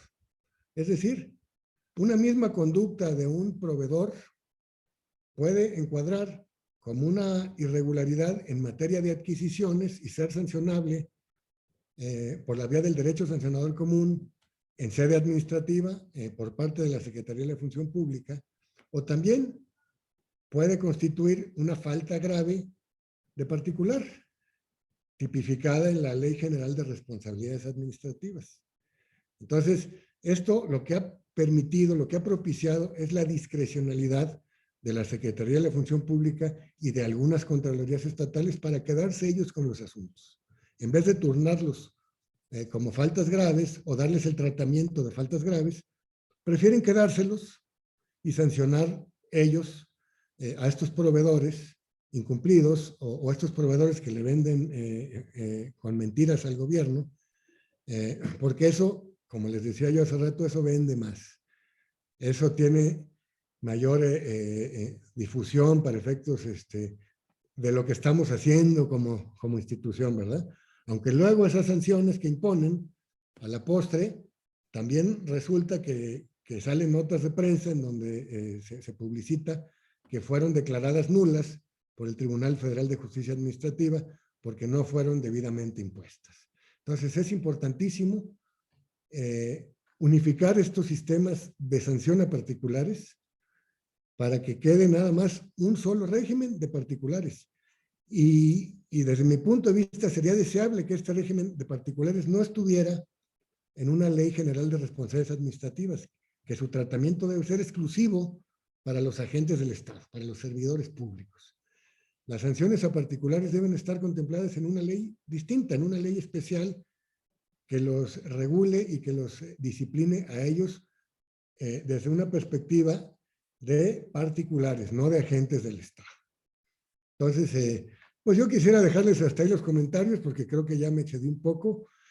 Y si quieren, pues abrimos precisamente el debate, la polémica, para escuchar sus planteamientos y sus preguntas. Muchas gracias.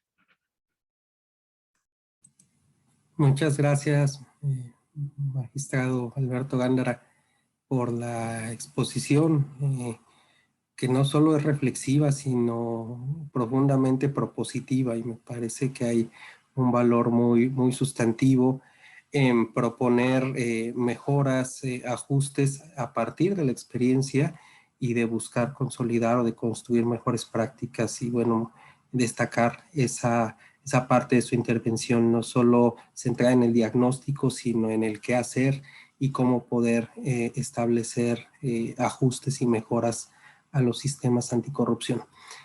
Bueno, no sé si haya alguna intervención en respuesta, en réplica a los comentarios del magistrado Gándara, que podamos hacerle alguna pregunta, algún comentario de las y los intervinientes.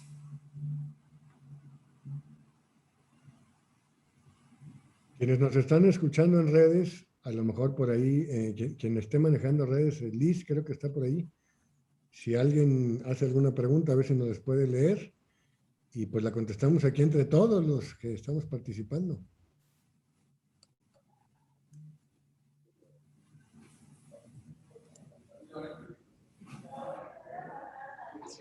Voy a revisar bien porque hasta ahorita no tengo preguntas, solamente saludos.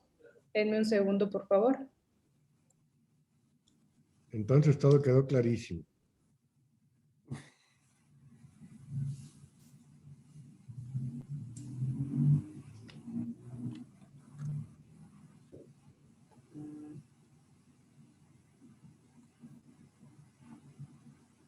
Sí, por favor, magistrada. Muchas gracias, maestro Simón. ¿Pudiéramos alentar a los estudiantes, porque no sé si el mecanismo se activó para las preguntas, pero que se las hagan llegar y nosotros, y que digan a qué ponente y qué pregunta quieren hacer, y se hará la respuesta, incluso las guardaríamos como las inquietudes de los estudiantes o de los profesores? Porque me parece que no se habilitó ese espacio, me está diciendo aquí mi tecnológico de informática. Entonces, no sé si consideren, Beto, los hacemos llegar y después me gustaría que la Ibero aproveche su página para subir estas cuestiones y el propio video que tendremos, porque yo creo que es parte de una muy buena difusión. Y pues ya también estamos excedidos de tiempo, no nos van a volver a dejar venir. Bueno, hay una pregunta y se la formulo muy rápido. Adelante, ¿sí? Sobre la línea muy delgada que existe entre las sanciones de naturaleza penal y las de carácter administrativo y cómo tener la certeza de no duplicarlas. Bueno, miren, lo que yo he planteado desde hace algún tiempo es que no en todos los casos aplica el non bis in idem. En algunos casos específicos sí, porque la naturaleza de la sanción es la misma. Entonces, cuando ya hubo una sanción en el ámbito disciplinario de inhabilitación, en el ámbito penal, pues es difícil que haya una sentencia donde condenen con una inhabilitación también, porque entonces se estaría duplicando la sanción, que tiene la misma naturaleza, tiene el mismo objetivo, que es separar al infractor del servicio público por un tiempo determinado para que no siga causando daño. Tiene la misma naturaleza. Y lo mismo sucede con las sanciones de carácter pecuniario, con las sanciones resarcitorias en materia penal o la indemnización en materia disciplinaria. ¿Por qué? Porque el daño patrimonial es solamente uno. Y si ya hubo una condena en materia disciplinaria, por ejemplo, donde el Tribunal de Justicia Administrativa condena al particular o al servidor público a la indemnización, entonces en materia penal, una reparación del daño sería duplicar ya una sanción que ya se impuso por ese mismo daño. Entonces, al duplicarse esas dos sanciones, ahí sí considero yo que habría un ejercicio desproporcional del ius puniendi del Estado.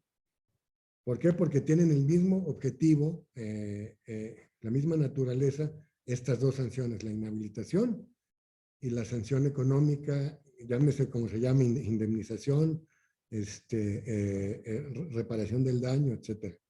Entonces, ahí sí pudiera haber una vulneración del non bis in idem al ejercerse una sanción desproporcional por parte del Estado, porque es una sola conducta, un solo daño, y se le estaría imponiendo por dos vías, y entonces se le potenciaría de manera indebida, ¿no? Que resulta ser lo mismo que pues esa figura jurídica de cosa juzgada refleja. Si ya se resolvió una causa en una jurisdicción distinta, y tú vuelves a resolver algo en una jurisdicción tuya y condenas doblemente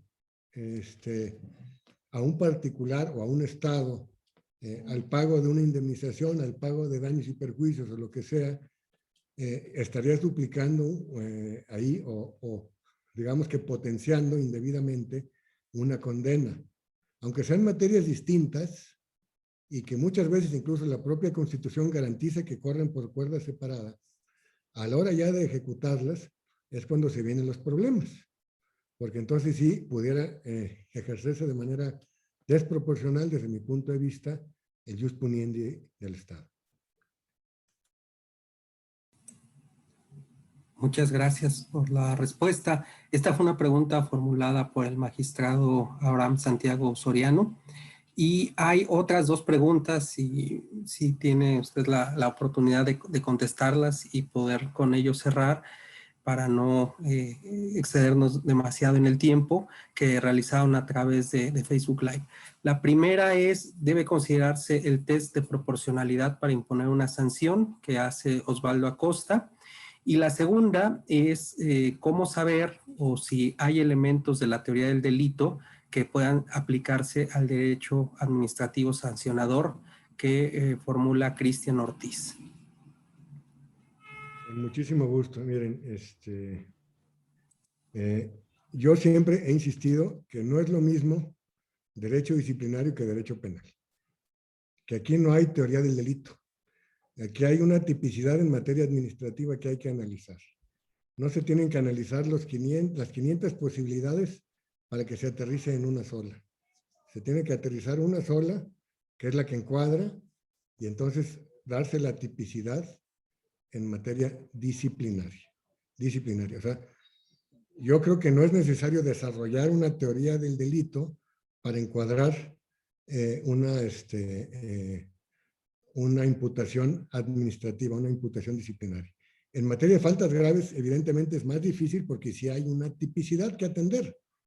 Hay distintos supuestos y hay que determinar cuál de todos estos supuestos es el que debe encuadrar en la conducta del servidor público. Si no encuadra, entonces no hay tipicidad. Ese es un tratamiento distinto que el que se le da a las faltas no graves. Las faltas no graves, que son tipos abiertos, tienen una remisión normativa hacia otras leyes que rigen la función pública. no tienen, digamos, una vigencia pura estas fracciones del artículo 49, no se pueden invocar solos, tienen que traer una remisión normativa, en donde diga que hay una obligación en particular de un servidor público en función del cargo que ocupa y que incumplió con esa norma particular y en consecuencia incumple una de las fracciones del artículo 49. Es distinta la tipicidad. Y ya me perdí. ¿Cuál era la primera pregunta? Perdón, Simón. Sí, claro.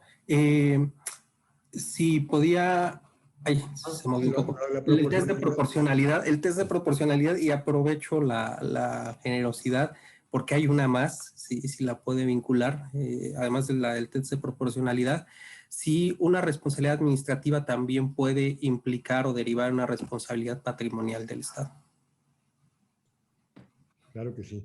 Bueno, miren, lo de la proporcionalidad es una de las grandes deficiencias que han cometido los órganos internos de control históricamente. Imponen sanciones desproporcionales, excesivas. ¿Por qué? Porque no saben individualizar el tipo de sanción que van a imponer en función de la magnitud de la falta cometida. Y entonces imponen sanciones excesivas porque vende más imponer sanciones excesivas. Pero a la hora del test de proporcionalidad que se hace, de la revisión de la individualización de esa sanción, es que los tribunales de justicia administrativa determinan que esa sanción es ilegal por ser desproporcional, por ser incongruente, por no tener la debida congruencia entre la magnitud de la falta y la magnitud de la sanción impuesta.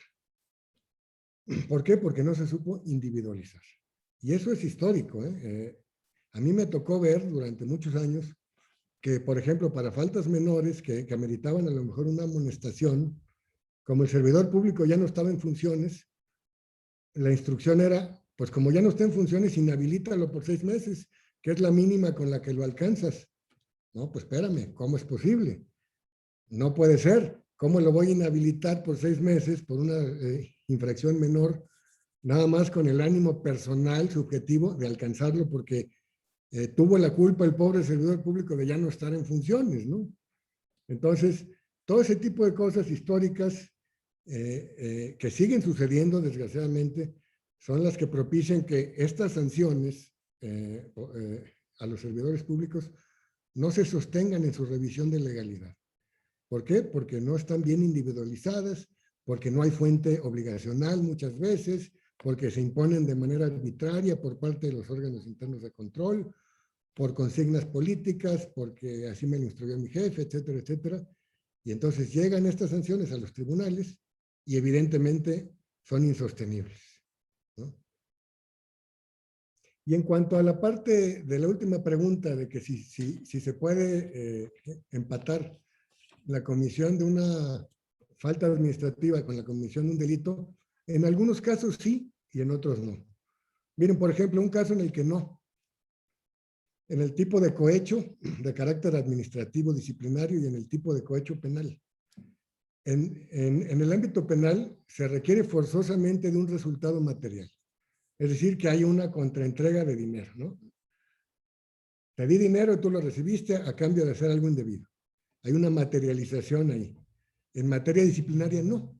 En materia disciplinaria, los legisladores, haciendo bien,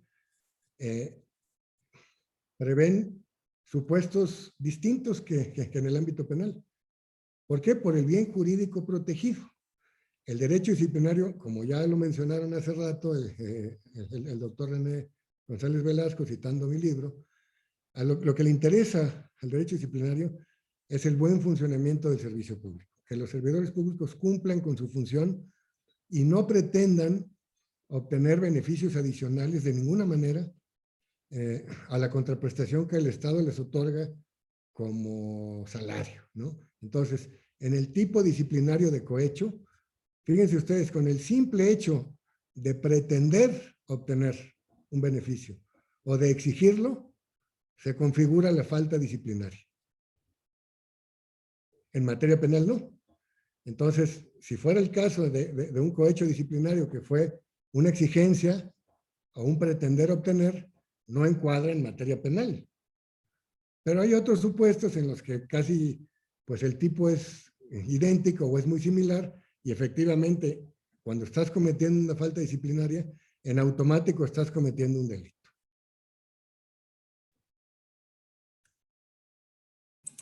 Pues muchas gracias, magistrado Gándara, por las respuestas y por profundizar en estos comentarios.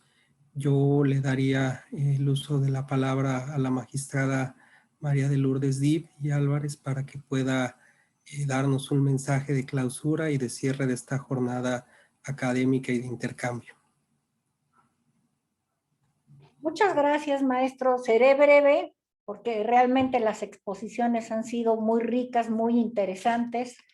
Yo que estoy en esta trinchera, hoy aprendí muchísimo, rectifiqué criterios, los precisé. Y primero que nada, quiero dar gracias al rector Mario Ernesto Patrón por su apertura, su disposición para la realización de este evento, aunque ya se nos fue desde hace rato, cuestión que siento mucho. Aquí lo importante es acercar a los estudiantes ibero, y me atrevo a decir que a los profesores, porque este sistema es muy complejo, la justicia administrativa es compleja y tenemos que aprender todos. Por eso la sugerencia de nosotros como asociación y como Tribunal de Puebla, estamos insistiendo con las instituciones de educación superior que incluyan en sus planes de estudios estos temas, porque si la corrupción está carcomiendo al país con todos los males que genera, que ya se comentaron aquí muy bien y muy oportunamente, qué mejor que con los abogados. Decía usted, maestro, y coincidíamos, que hay muchas carreras en Puebla, es el estado que más instituciones con la licenciatura en Derecho tiene. Sin embargo, faltan abogados altamente especializados en estos temas, que hemos visto la complejidad. Entonces, eso pedimos, y también que se introduzca la justicia administrativa en la oportunidad que muchos ciudadanos desconocen de poder denunciar a la administración pública estatal y municipal cuando sale de sus funciones y viola los derechos, la esfera jurídica de los gobernados. Para eso está también el tribunal. No siempre el particular tiene la razón, pero puede denunciar que no me dieron el permiso, que la multa, que la contribución, que el uso del espacio público, que los parques, los jardines, los servicios públicos municipales, por ejemplo. Entonces, esta beta y esta oportunidad que tenemos como ciudadanos, como profesores, como juzgadores, no puede ser cuestión de un día o de una cuestión, sino que se incorpore. Quiero agradecer rápidamente a la presidenta de la asociación, Mirna Araceli García Morón, y también presidenta, como se ha dicho aquí reiteradamente, del Tribunal de Justicia Administrativa del Estado de Puebla, porque realmente es un ejemplo a seguir, como una asociación que integra a los magistrados de las 32 entidades federativas, a los tribunales locales que ven estos temas, y cómo estamos luchando por fortalecer, porque todos sean autónomos. Hay unos que están insertos en el Poder Judicial, o no tienen independencia financiera, etcétera. Entonces, Mirna, de verdad te agradecemos mucho, te agradecemos tu apoyo tecnológico, tu infraestructura, el tiempo que has dedicado, que estés aquí con nosotros, y sabemos que ya de por sí nuestra asociación era muy fuerte. Yo entré a esta función cuando era presidenta la ministra Yasmín Esquivel Moza, era presidenta de la asociación y presidenta del Tribunal de Justicia de la Ciudad de México, y créeme que para un tribunal que tiene escasos 3 años de haber iniciado, ese apoyo para que no nos movieran nuestra autonomía y para que se nos respete como juzgadores serios, ha abonado en mucho la asociación. Te agradecemos, te reiteramos, a tu equipo de tecnologías y al propio del Tribunal de Justicia Administrativa. Y bueno, desde luego a nuestro querido amigo, simplemente la lectura de su libro, pues es importantísima. Y este resumen que acaba de hacer, valiente, tocando desde el estricto punto de vista jurídico y académico No habló de cuestiones políticas, habló simple y sencillamente de lo que debe ser el derecho y de lo que debe ser el comportamiento del servidor público. Y creo que eso es muy valioso. Y Beto, eres un ejemplo a seguir de académico y tu tesón y tu estudio, y que ha sido muy generoso porque sus asesorías, sus pláticas desde que iniciamos han sido fabulosas y lo hace en muchas partes de la República. A mi compañera Luz María Aguirre Barbosa, pues ya vimos su brillante exposición. Es una magistrada de conocimientos profundos, de argumentos, que en el pleno luego nos da mucha lata porque nos cambia los criterios, pero con una solidez verdaderamente muy enriquecedora. Y bueno, a mi queridísimo maestro René González Velasco, que fue mi maestro en el doctorado y que me hizo sufrir horrores, porque mis compañeros eran puros chamacos y nos ponía a hacer ejercicio. A ver, hagan un mapa conceptual y yo haciendo los cuadritos con trabajo, pero cómo aprendí. Me dejó a mí un trabajo de investigación, porque no es de repetir conocimientos el doctor, es de veras de exigir que el alumno se proyecte y conozca. Mi trabajo fue sobre el asunto del petróleo y bueno, aprendí muchísimo y le agradezco, querido doctor, mi maestro, de verdad de los mejores que he tenido. Bueno, la maestra Natalia Barea Escola, pues proyectó su conocimiento del sistema y dio ejemplos, pues como dice ella, que son del dominio público.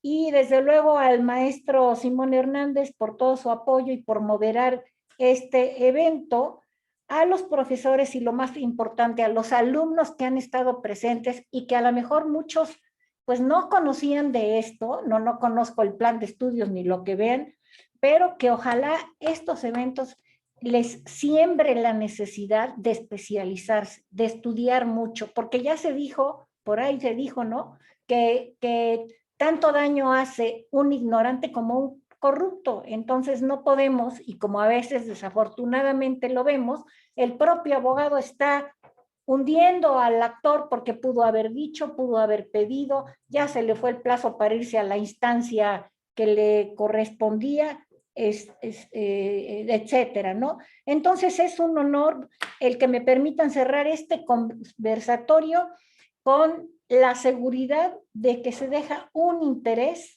en el estudio del ejercicio de la justicia, de la aplicación de la justicia y en especial a las grandes competencias importantísimas en el México de hoy de la justicia administrativa. Muchísimas gracias a todos, espero que no me haya faltado nadie, pero un abrazo y reitero mi agradecimiento, Mirna, porque te juntas con ella y no paras nunca de trabajar. Muchas gracias a todos. Gracias. Gracias a la Ibero. Y entonces, bueno, pues con esto cerramos el evento. Muchísimas gracias a todos y saludos a los estudiantes y profesores que se hayan unido. Gracias por todo el apoyo. Gracias a todos. Buenas noches. Gracias a todos. Gracias. Gracias. Buenas Buenas noches. noches. Gracias a todos. Gracias.